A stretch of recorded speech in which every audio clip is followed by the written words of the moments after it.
Hello everyone, my name is Mircea and I'm here to tell you a few words about what to do before jumping into an ID product. And this presentation is based on my personal experiences. I mean, in the last 4 years I've been working in startups, driven startups from idea, launching product, getting investment, spending that investment, failing and monetization and go again a couple of times.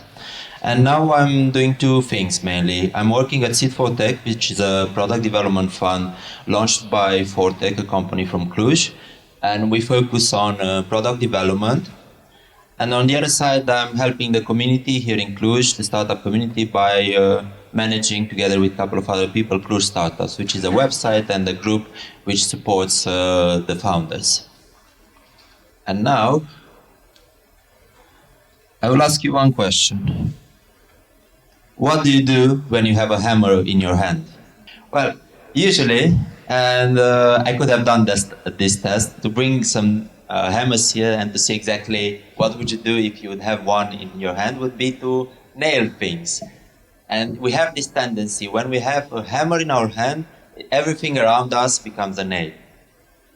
The issue is that here in Cluj, because we have a lot of development power, we have a hammer in our hand, and every time we have a startup idea or a problem to fix, we tend to jump into product. Let's build a product and then we'll launch it and then we'll figure out how it goes and so on.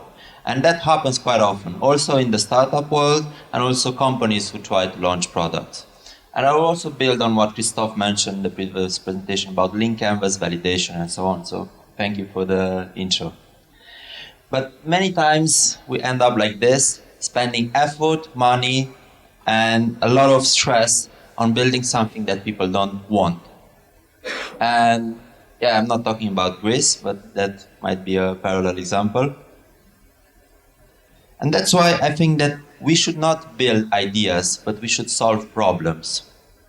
Because, much of the time we start with the problem, but we quickly go around it and, whoa, I have an idea to solve this problem. And then I start working on the idea. And as we go in the work, we tend to forget about the problem and who has that problem. And that's why I see a lot of founders coming to us saying, okay, I have this idea, but let's go a step back. Who is having this problem? Why do they have this problem? How do they try to solve it now? And so on. And this is much more important to do it before the product initially, because later on will be hard and much difficult to shift.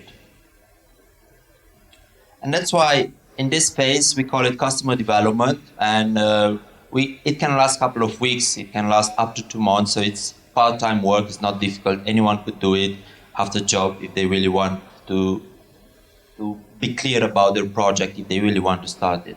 And it's about asking the right questions. It's like, who are the customers, what do they need, when do they need it? I might want a milkshake in the morning, but after lunch, probably I will not want to eat something else like a milkshake. So it also depends on the moment.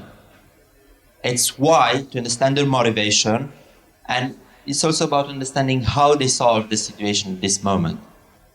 I mean, they might be perfectly okay with the solutions that they have. They don't need a platform or something SaaS. They might need just a spreadsheet to fill in with data and have some formulas there to keep a list. And as Christoph was saying about link canvas, I'm mostly used with a business model canvas, and everything that gets there is an assumption.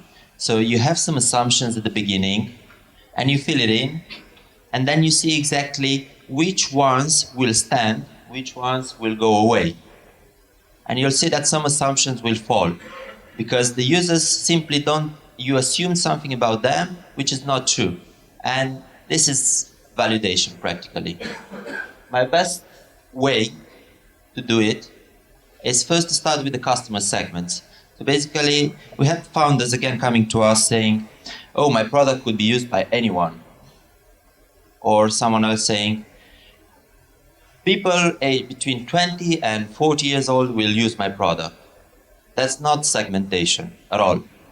Facebook, now everyone uses Facebook, but at the beginning they were addressing clearly college students, and they even had the geographical focus. They were focused on some universities, and step by step they rolled out.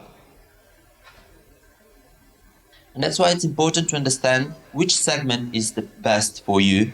I mean, for your problem and then idea. Who has the biggest pain, the biggest need to solve that problem through something? Because imagine that you have limited resources at the beginning as you're a startup or a product team with a limited budget. And the thing is, with these limited resources, you need to get it to the next step. What's the next step? How could I build to get to the next step? And then who is the most appealing segment that I could address in order for them to come and buy my product or use my product, and then I'll have enough resources, or gain enough resources in order to move to the next one. So that's why it's just about having a simple matrix with all the people that could be in the segments that you defined. I mean, all the segments that you could define and address, and see exactly what are their needs, and just mark X. This is the first one, and then if this gets done, we move to the next one. And if this doesn't validate the segment, then we move to the next one to try to validate that one.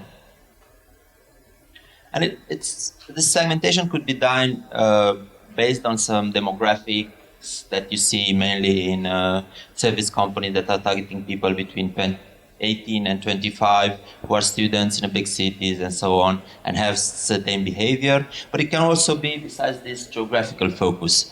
So you often hear about mobile apps or products launching in a new country. But let's take the example of Uber. They launched in Romania. No, they did not launch in Romania. They launched in Bucharest. And they had this laser sharp focus in Bucharest because there was a big enough mass of people in order to make it work, besides other reasons. And you often hear a startup going from Europe to US. No, they don't go to US, the whole US. They just go in New York or in San Francisco, where they have a big mass of people who could use the product. And it's the other way around, startups from US coming to Europe. And the next step after these segments, for each segment, it's about creating some kind of user persona. It's really detailed description of what that person in that segment would need, what are the habits, what's the behavior, what they need. It's actually you putting yourself in that person's shoe and trying to understand the situation as best as possible. And it can have different shapes. You can have a couple of user personas like you see here, or you can have it detailed like this with some lines on the left. So it's up to you how you choose to do it. But the important thing is not how you actually implement it, but is to really have the mindset and then understand the mindset of the user. Because like this, you'll also understand the problem, and you'll see in time that the idea that you thought about is different from about a product, is different from what the possible customers need. And you can validate this. So imagine that you've done all this with the basic research or maybe some knowledge because you're in the target. But then it's about validation. And the most important thing that I saw is the customer interviews. And here it's not about doing hundreds of them. It's enough to do 30 to 50, half an hour talk with someone. Hey, I want to ask you a few questions. I have a product that I'm thinking now, and you're in the target. Let's talk for half an hour. You pay the coffee. It's not a big deal. And here, a few key things are important regarding these interviews. First, it's not about your idea. It's about the pain and the problem and how they solve it now. So in the interviews that I've done, and I don't talk about the idea. I don't tell them I want to build this. I just ask questions, open questions, and then they answer back. And I'm trying to understand what's all about in their mind. And usually it's a structure with 4 key questions. Of course, they can vary. First is, tell me about the problems that you have in that area of yours. It can be life area or professional area as you. And then people will start talking. And after a couple of minutes, they will relate to that problem that you want to address. If they don't, you can ask more questions, but never address the problem specific at the beginning. Let it come from him. Because it's also for you to see if they are aware of that problem. If someone is not aware on a problem, they will not search for a solution. And then once you identify the problem, you try to see exactly, okay, how do you solve it now? what are the things that you do now in order to solve this problem? So, personal case. I say that I would like to buy products from the countryside, which are more healthier. I encourage the local production and so on.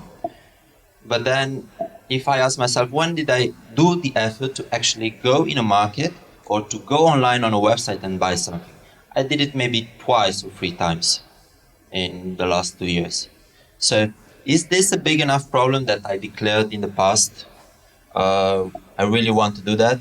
No, it was not a big enough problem, unfortunately, for me. So I didn't find a solution. I didn't look for a solution. I wasn't too keen to have this done. And okay, so we have the defining the problem, the alternatives that I have now, and how do I solve my problem? What am I doing? And then you have to understand what are the problems with these alternatives. How can you do better?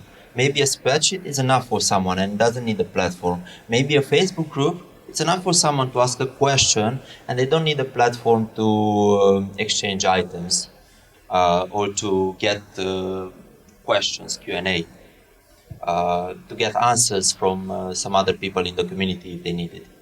I will refer to 2 examples regarding this. And then after you have this problem and then alternatives, and how do you solve, what's the problem with the alternatives? You ask the person, how do you imagine that the perfect solution would be? You try to understand how they would imagine this solution, and then you match it with what you have in your head. You see, is it overlapping or not? And how much? And this is a good process to see if your assumptions at the beginning, the general assumption about the customer segment, about the users, and about the problems, needs, and solution can be solved.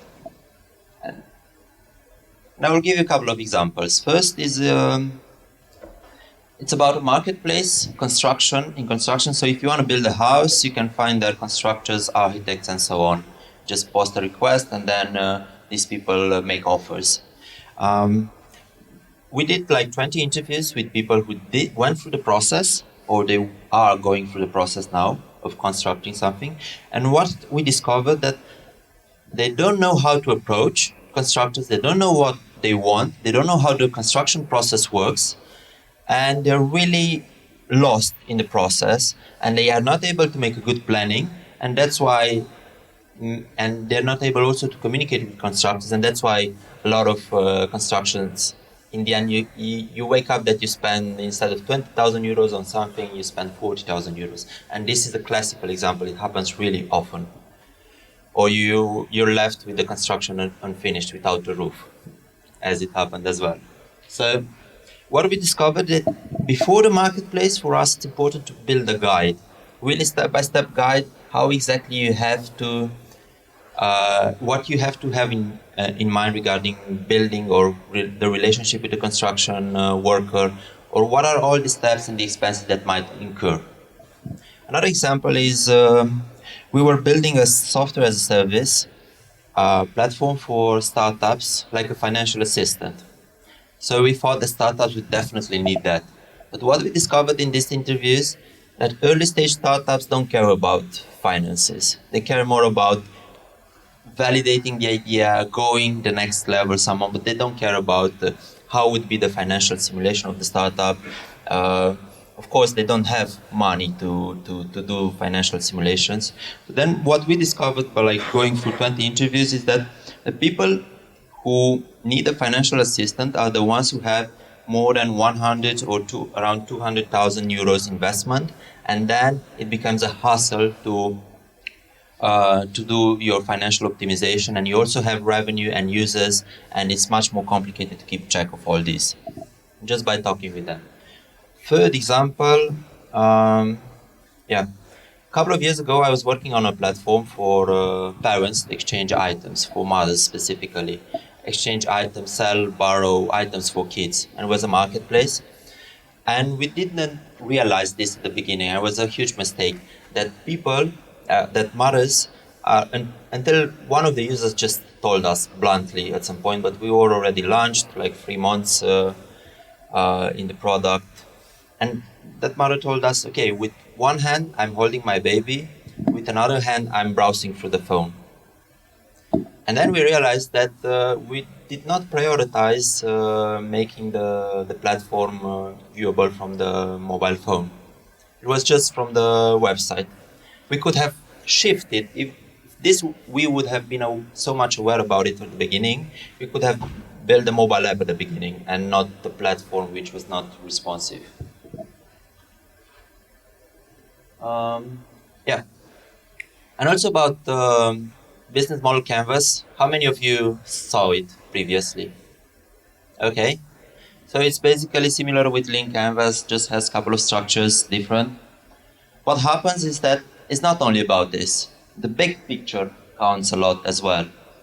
As you see, besides the customer segments, the partners, the revenue stream, the cost, you're also influenced in a market. You're not alone. There will be trends, or there will be market forces, industry forces, all kind of macroeconomic forces which will shift your business. So it's always important for you to think ahead. If I'm building this now, in 2 or 3 years we'll be growing enough to expand. But in that amount of time, will the users be in the same mindset? Will the economical situation in general will be in the same state? Probably not. And 100% that will be not. And you see what happens these days. An airplane is crashed somewhere, or something else, a conflict happens somewhere else. Or there is now the tech bubble called with the valuation of startups, and now the investments will go a bit low from now on, I believe. So all these things you have to take into consideration, because at some point you will search for investment, or you will target a specific country, and then the situation might be different because the purchasing power will go down and people will not want to buy that much anymore. And also have a fourth example, which is not necessarily related to the business model canvas, but it's a really cool example about validating a product before building it. So there was a Dutch guy who had an idea to aggregate social media accounts from social media managers or marketing managers, to aggregate them and to show the metrics from the previous day or previous days in one platform. So then the manager would not go on Facebook, on Twitter to check all the accounts and so on. But he didn't have money to build the product. So what he did was he just built an interface with a little bit of backend, but not the logic behind it, definitely. And he started selling to companies. And then he got a couple of clients. And he said, okay, so now I have these clients. What can I do to provide a service? Well, I will wake up at 6 a.m. every morning. I will go to each of their accounts and I will collect the metrics, see what happened the previous day. And then I will go to the dashboard and I will fill in the data manually. And then by 9 o'clock, when people come to work, they will see all the data from the previous day. So this way, he got a couple of clients and then a few more clients, and he managed to have enough money in order to build the product, the backend itself. So you can build products without building a product, or without having a product at the beginning. So the process is quite complex. I'm just summarizing a couple of the ideas. So at the beginning, it's about the problem, the customer segments, the user persona. Then it's about the market research and customer interviews. And what's important here, you might find new information which will reposition you, and then you'll go back in the loop. Then it's about the go-to-market channels, user stories, product roadmap. And then when you have all this, you're able to calculate some cost and do some revenue simulations as well. And then it's a decision for you, okay, does it worth my investment or not? And investment, I'm not referring only about investors, but I'm referring also about we personally. I invest my time into something, you invest your time into something. So that's really important to consider yourself an investor and see exactly if this is worth my time.